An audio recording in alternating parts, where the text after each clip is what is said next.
Hello, good morning everyone. My name is Angelo Toribio, and this is my case analysis for Simon's Construction Company. In the case, Simon Construction Company had two divisions, roofing and modular manufacturing. Simon, the president, managed the roofing division while John managed the modular manufacturing division. John was virtually adopted by Simon when he ran away from an orphanage 20 years earlier. John handled all the bids for manufacturing jobs, controlled inventory, and contracted for shipping. With Simon's approval, John asked the company's internal auditor not to interfere with his busy schedule. John rigged bids, gave kickbacks to customers, purchasing agents, paid high prices to suppliers, and set up dummy companies to sell materials at inflated prices. He also manipulated the inventory accounts and caused Simon Construction to pay trucking bills for a side business he owned. Simon exercised no control over John's operations, and John drained 60 million pesos worth from Simon Construction over a 9-year period before he was caught.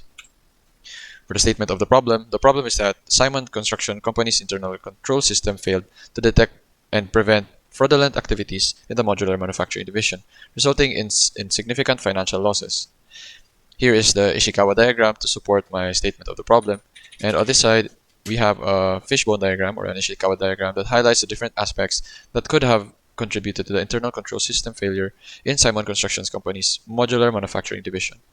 Some of the key factors that could have played a role in this failure include inadequate personnel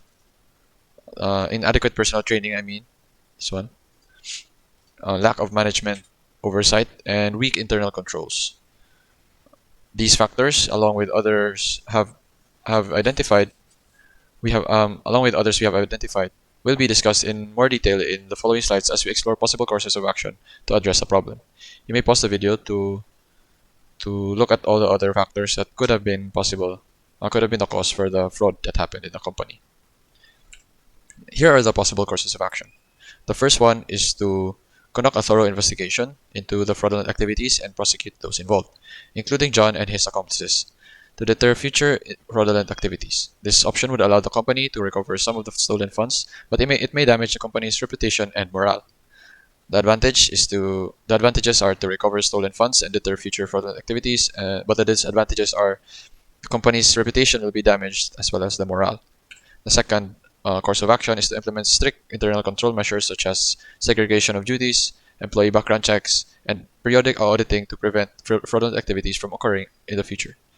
This option would help prevent the future fraud but would require significant time and resources to implement.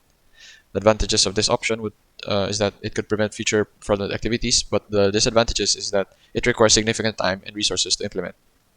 Lastly, the third course of action is to sell or close the modular manufacturing division and focus on the roofing division to minimize the risk of the fraudulent activities from ever occurring again.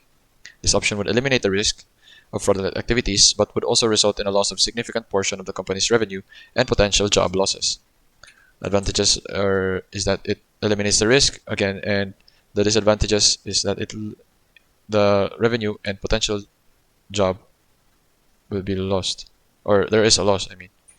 As for the recommendation, based on the analysis, the best course of action would be to implement a strict internal control measures to prevent fraudulent activities from occurring in the future.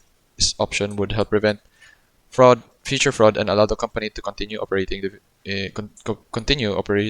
both divisions, ensuring job security for employees and maintaining revenue streams. The company should also conduct regular audits to ensure that the internal control measures are working effectively.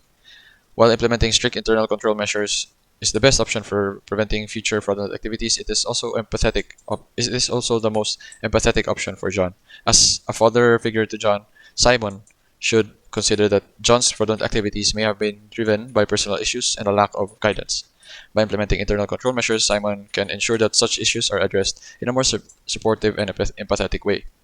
To be more specific, an internal control measure would be some personnel or an authorized auditor would be hired or taken from third-party companies to assess and evaluate the company's overall performance if there are any fraudulent activities or not.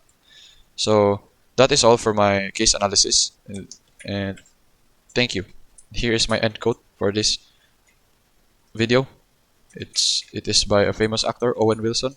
Wow.